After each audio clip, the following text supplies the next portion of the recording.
Sí, muy buenas tardes, tengan todas y todos ustedes.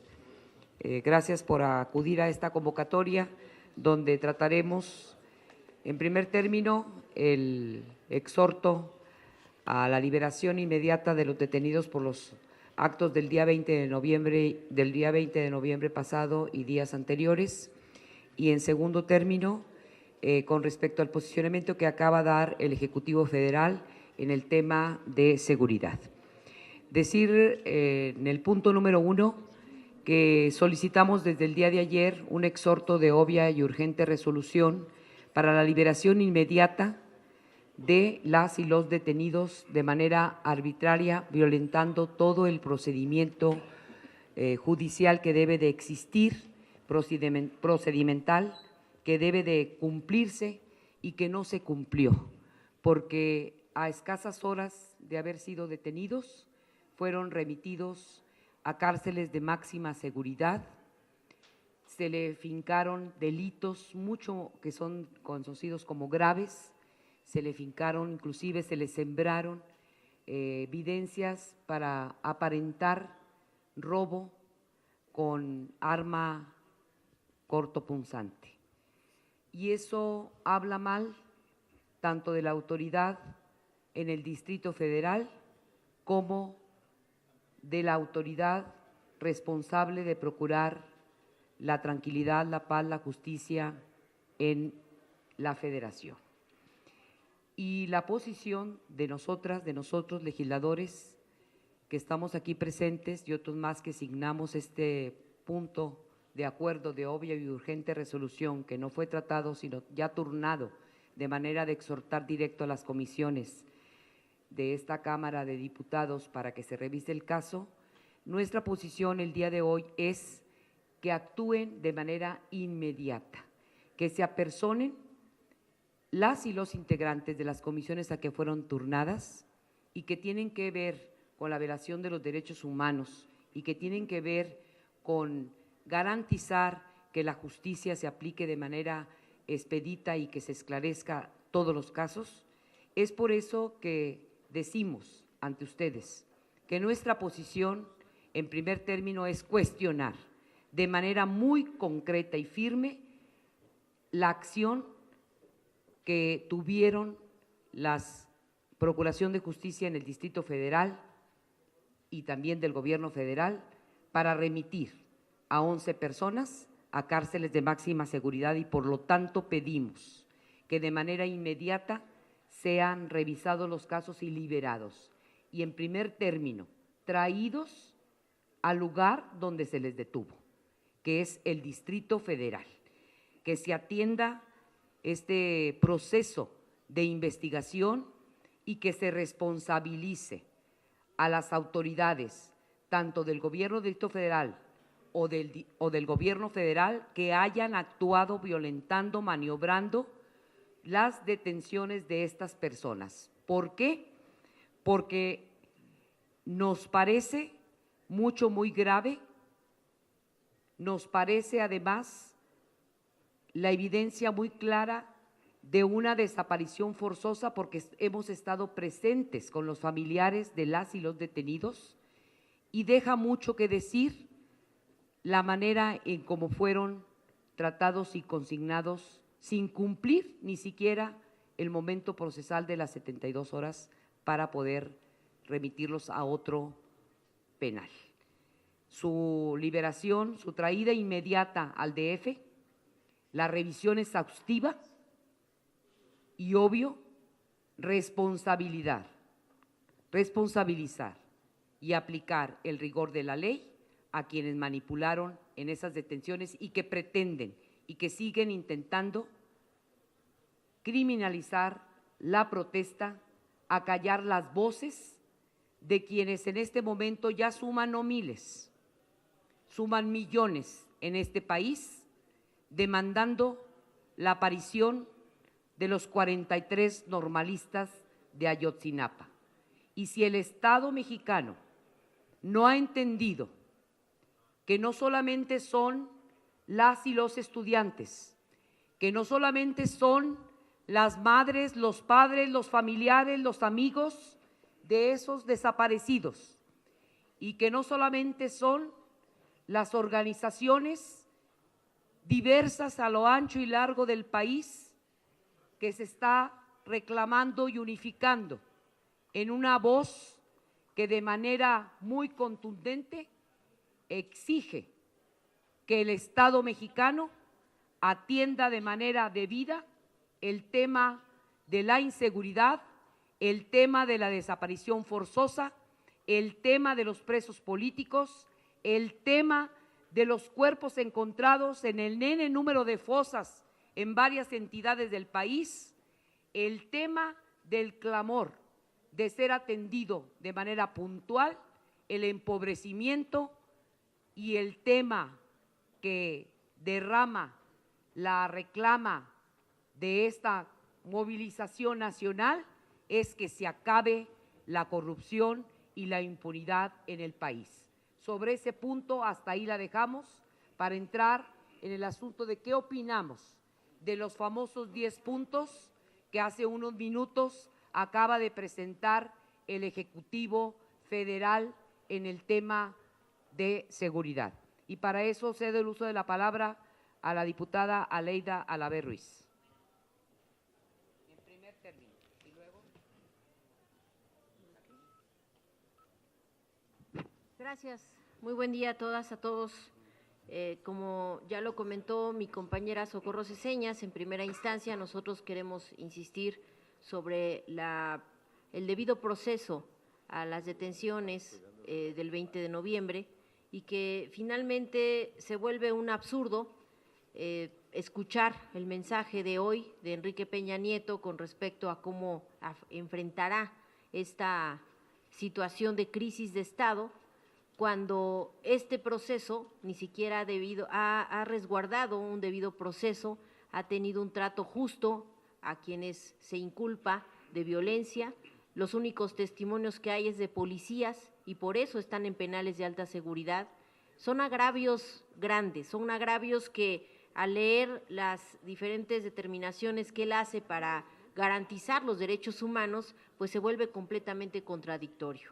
Enuncian cosas que vienen muy tarde a respaldar la recomposición, sobre todo con los jóvenes, esto de las becas en las normales rurales, los apoyos de investigación de CONACYT o las determinaciones que él anuncia, pues se antojan tardías porque esto, si se hubiera anunciado desde un principio, responder de manera inmediata a esta problemática que vivimos desde septiembre, cuando la desaparición forzada de los estudiantes, pues otra cosa sería.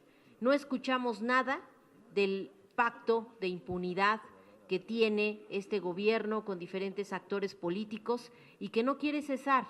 Y al no cesar el pacto de impunidad contra estos delincuentes infiltrados en las instituciones públicas, pues esto va a ser una serie de buenas intenciones que ahora se documentan con reformas que enviará al Congreso, como si el reformar las leyes ayudara a recomponer la situación de impunidad que vive el país. Si las instituciones hicieran su trabajo, si el procurador dijera por qué omitió la información que tiene sobre el cuándo y cómo fueron acusados los involucrados en la masacre de Ayotzinapa, pues entonces sería para nosotros algo más real de querer recomponer las cosas. Si el procurador mostrara con altura de miras el que se tiene que separar del cargo para poder enfrentar un proceso de omisión por esta falta de probidad en el manejo de una investigación tan complicada, tan difícil, que tanto nos duele a todos y cada uno de los mexicanos. El también decir que estas iniciativas que él dice enviará al Congreso sobre combate a la delincuencia organizada, sobre cómo esta delincuencia se infiltra a los diferentes poderes, llegando hasta el propio municipal, y que, bueno, van a ser discusiones que daremos aquí en la Cámara de Diputados. Insisto, han sido iniciativas que en su momento el propio Peña Nieto anunció en su campaña de 2012 y fueron ya por probadas estas iniciativas, pues, o pronunciamientos o acciones que se quisieron decir ahí, pues fallidos y que no tenemos pues por qué apostarle ahora nuevamente a esas recomendaciones. Policías únicas que han venido anunciando desde la entrada de este gobierno al Poder Federal, al Poder Ejecutivo Federal, y que bueno, pues tampoco ha dado resultado. Ahí está la Gendarmería, que deja mucho que desear cuando está teniendo un presupuesto tan atroz que no hemos tenido ni siquiera la posibilidad de tener una claridad de qué es lo que está haciendo esta Gendarmería. Si a eso le sumamos también que ahora sí están dispuestos a crear la Fiscalía Anticorrupción, cuando hemos tenido una Secretaría de la Función Pública acéfala durante todo lo que va de este sexenio, pues de veras es algo que, insisto, se vuelve un pronunciamiento absurdo, carente de una cuestión de acciones reales, contundentes, firmes, oportunas, que nosotros podamos leer como la forma de recomponer las cosas con la sociedad. También habla de una ley de obras públicas en donde las licitaciones sean transparentes, donde haya supervisión de megaproyectos, donde se sancione la corrupción en la obra pública. Bueno, pues eso es como una respuesta no pedida ante una culpabilidad encontrada sobre la Casa Blanca. Esa es la parte que nosotros leemos de una respuesta de esta magnitud a una posible reforma a la Ley de Obra Pública, cuando también ahí se ha dejado de reconocer que lo que necesitamos es darle cabida a la ciudadanía para que participe en la decisión de obras públicas. Si dejáramos esta discusión solo a decir que haya más transparencia cuando no la ha querido haber, y la niegan además ahora que se descubre este enorme tráfico de influencias que se ejerció al construir una Casa Blanca, pues ahora estas reformas, ¿a qué van a responder? A que no nos oculten la información que ya concretaron en obras tan majestuosas, o que cuál es la pretensión. Y bueno, pues insisto, el que no se mencione la cabida que tendrá la recomposición de esta comunicación que debe haber entre autoridades, entre ciudadanos y representantes, entre la clase política y la ciudadanía, son cosas que siguen estando carentes en todos los discursos que hemos escuchado. El no encontrar eco en que se respete, por ejemplo, la consulta ciudadana, el no encontrar eco en que haya esta disposición a abrir a la discusión de los ciudadanos la toma de decisiones, el que también los ciudadanos entren a participar en que las obras públicas de gran envergadura se pasen por una discusión y evaluación, y también el que los ciudadanos digan si están de acuerdo o no con obras públicas de la magnitud de las que se han decidido y que no hemos encontrado transparencia en ellos. Entonces, estas herramientas de participación ciudadana obviamente no están en el discurso gubernamental. La recomposición del diálogo, de la confianza de la ciudadanía con el poder público no está en este discurso, no está en este anuncio, y por eso también nosotros lo vemos carente de un sustento en el que podamos acompañar que esta sea la forma como saldremos de una crisis de Estado que vive el país. De ahí que, bueno, iremos analizando. Se habla también de la desindexación del salario mínimo. Eso es algo urgente, no debería de ser ya un pronunciamiento, sino así como nos pasan las obras en obvia y urgente y obviando todo trámite en la Cámara para hacer valer sus intenciones de imponernos cosas en reformas estructurales. Bueno, pues entonces esta iniciativa debería también pasar, obviándole todos los trámites y haciendo esto de una determinación urgente para todo el país. El que dejemos de ocupar el salario mínimo como un índice que promueva diferentes determinaciones económicas que tenemos en el país. De ahí, bueno, pues hay muchas cosas también que analizar, lo haremos con más detenimiento para tener un pronunciamiento más acabado, más estudiado sobre el tema, pero lamentamos mucho que la respuesta sea modificación a leyes, cuando la respuesta debería ser un cese al pacto de impunidad que hay en este país. Participa ahora el compañero diputado Alejandro Sánchez Camacho.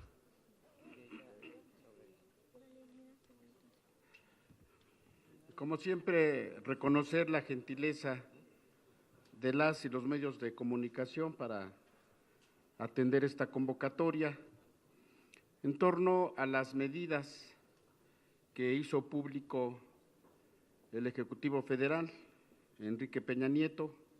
No tienen otro calificativo más que ubicarlas como una llamarada de petate. No es una estrategia integral. El anuncio de zonas regionales para dar apoyos son los que están en los programas sociales. Si se habla de propuestas de ley en contra de la corrupción o por la transparencia, pues ahora sí, como se dice, el buen juez por su propia casa empieza.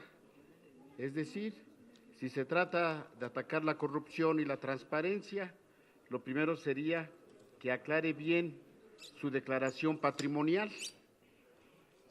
De lo que se trata sería que aclare bien el tema de la Casa Blanca 1 y ahora también de la Casa Blanca 2.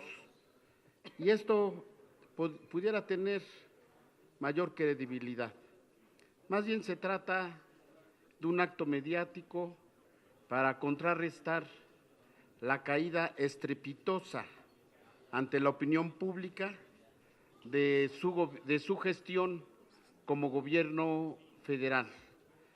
Pero si hay en las movilizaciones populares un clamor ciudadano de que todos somos Ayotzinapa, se le olvidó reconocer que hay otro: la renuncia de Enrique Peña Nieto al cargo de presidente de la República. Ese es un clamor popular que no solo se manifiesta aquí en la ciudad, en la nación entera, sino también ya en el extranjero, en otros países.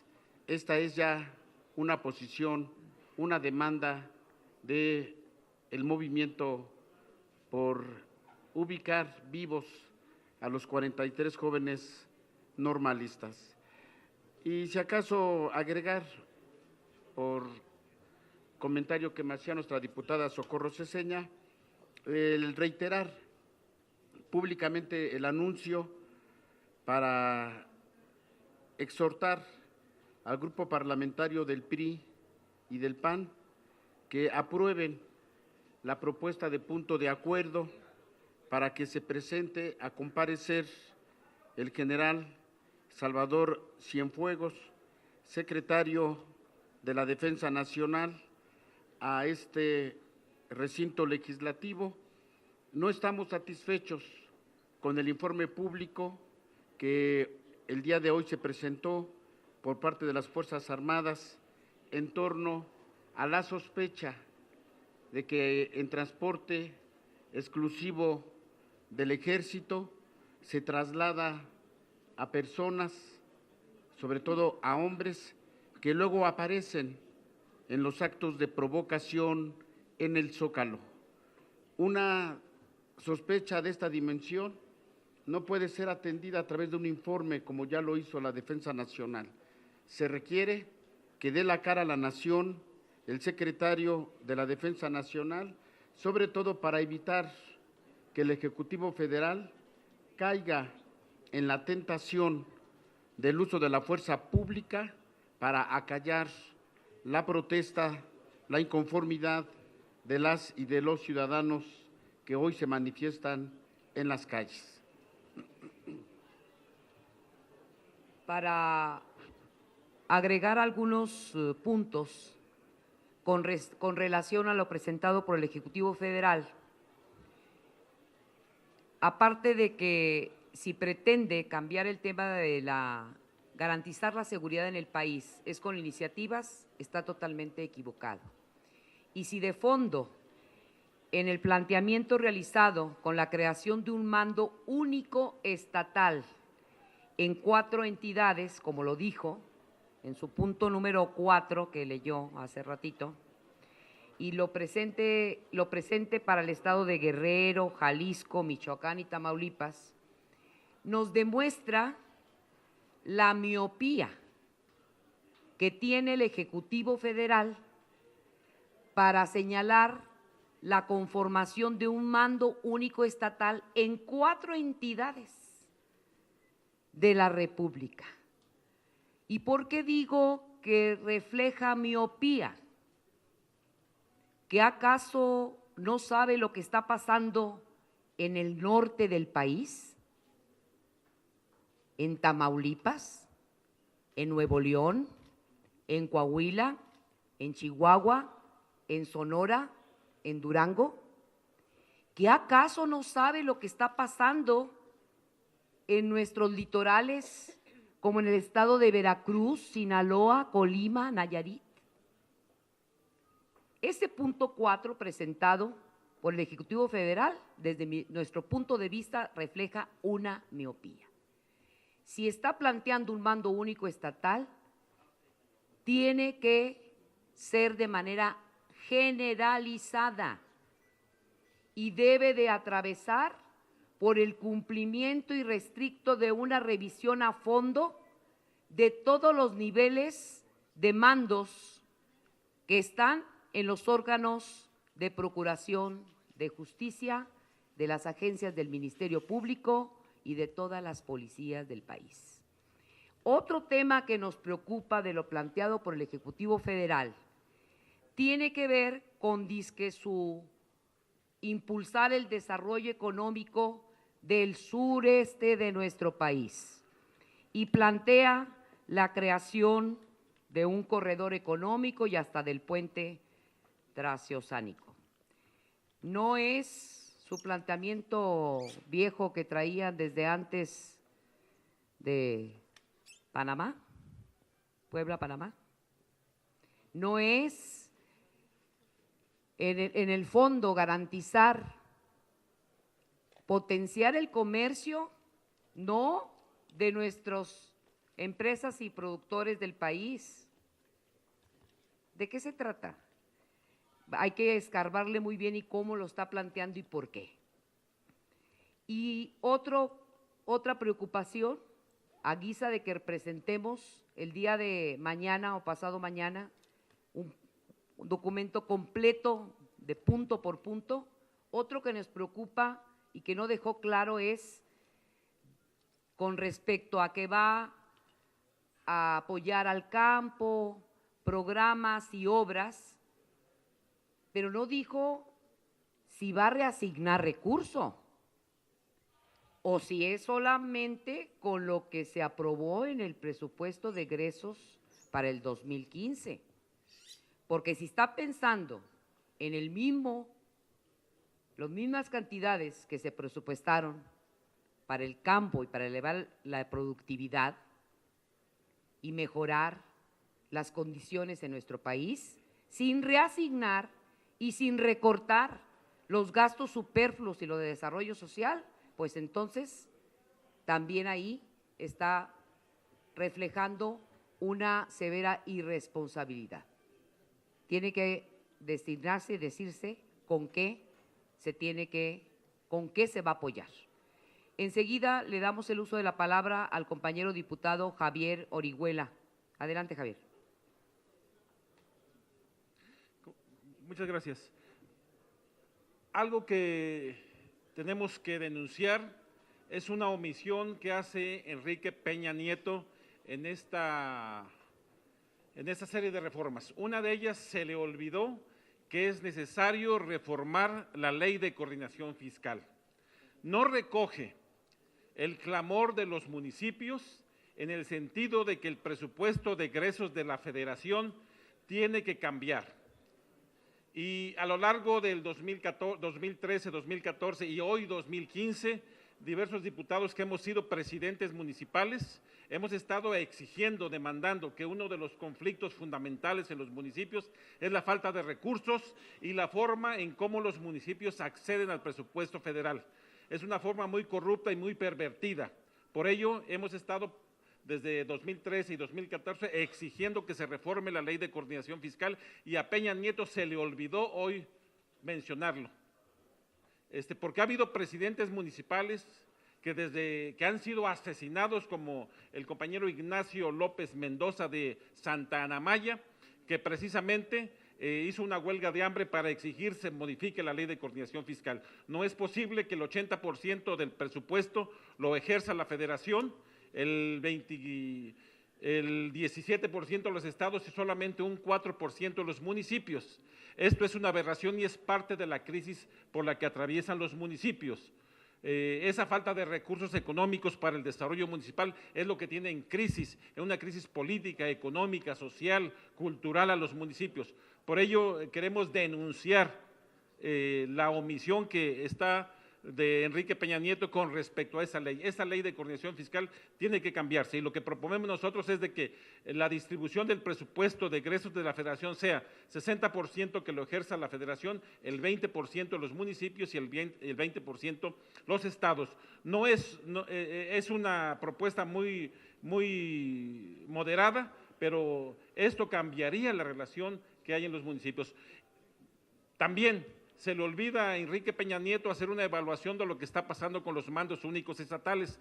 En el estado de Morelos tenemos el mando único estatal y no ha dado los resultados que queremos. Por el contrario, muchas de las comunidades, muchos de los municipios se quejan de que se avasalla las funciones de los municipios, se avasalla las comunidades con el mando único, con personal policial que ni siquiera conoce la población. Lo que nosotros proponemos es un mando único coordinado, donde se respete a los municipios, donde se respete la capacidad de las comunidades para ejercer su facultad a promover la seguridad y la autoseguridad de las comunidades en coordinación de los 3 niveles de gobierno con las comunidades, porque el mando único policial en los estados no garantiza, por el contrario, se promueve más la impunidad, el atropello hacia las comunidades y a los grupos sociales. Eso es lo que le faltó a Enrique Peña Nieto. Muchas gracias.